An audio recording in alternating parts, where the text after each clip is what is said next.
നാളെ എന്റെ +2 ക്ലാസ്സിന്റെ റീയൂണിയൻ ആണ്. അപ്പൊ അവള് വരും, എന്റെ എക്സ്. എന്ന് വെച്ചാൽ അവൾക്ക് ഞാൻ എക്സ് തന്നെ, പക്ഷെ അവള് എന്റെ എക്സ് ആയിരുന്നു. അതെ, നീ നാളെ റീയൂണിയൻ എന്റെ ഒരു സീന് കിട്ടാൻ വേണ്ടി കുറച്ച് റീയൂണിയൻ പടങ്ങൾ വേണ്ട, ക്ലാസ്മേറ്റ്സ് വേണ്ട. അവിടെ ഇതൊക്കെ ഒരുപാട് കണ്ട സിനിമകളല്ല, കാണാത്ത പറ. നീ ലൂക്കാ ചുപ്പി കാണും, നല്ലൊരു ഫീൽ ഗുഡ് പടം. ലൂക്കാ ചുപ്പി നല്ല പടം. ഏത്?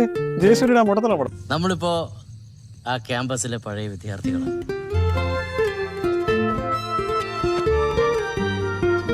അതെ, 2 ഗ്ലാസ് കൂടുതലായി ഞാൻ ഉപ്പാനോട് വിളിച്ചു പറയട്ടാ.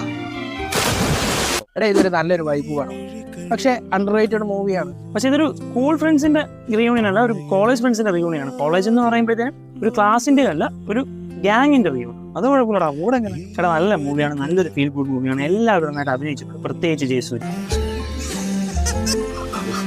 ആക്ടേഴ്സും സ്ക്രിപ്റ്റും ആണ് ഇതിന്റെ മെയിൻ. അതാണ് ബെസ്റ്റ്. പിന്നെ എനിക്ക് പേഴ്സണലി മുത്തുമണിയുടെ ആക്ടിങ് ഭയങ്കരമായിട്ട് ഇഷ്ടം. എന്തിനാ സുഹറായി സ്വർണ്ണത്തിൽ കുളിച്ച് നടക്കുന്നേ?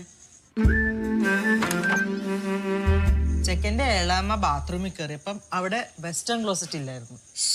അതുകൊണ്ട് സത്യം കല്യാണം മാറിപ്പോയി. എന്നാലും നീ ലൂക്കാ ചുപ്പി കണ്ടിട്ട് പോകുന്ന നല്ല സിനിമയാണ്. നല്ല കല്യാണം കഴിഞ്ഞാണ് നിന്റെ ജീവിതം ഇങ്ങനെ പോഞ്ഞാട്ടെ. ഞാൻ ഓടിച്ചെന്നു അവളെ കൊടക്കാത്ത ഞാനും അവളും ചുറ്റുമഴ. അവള് വരുന്നുണ്ടോ? എന്റെ മനസ്സിൽ അവള് മാത്രമേ ഉള്ളൂ. 2015 ഇറങ്ങിയ മൂവിയാണല്ലേ. ഡയറക്ടർ വാഷ് മുഹമ്മദ് ആണ്. എന്നാലും ഞാൻ കാണാം, എന്നിട്ട് ബാക്കി റീയൂണിയന്റെ കഥകൾ ഞാൻ ഒന്ന് പറയാം. കല്യാണം കഴിഞ്ഞ 5 വർഷം കഴിഞ്ഞ ഭാര്യനെ പെങ്ങളായിട്ട് പ്രഖ്യാപിക്കും.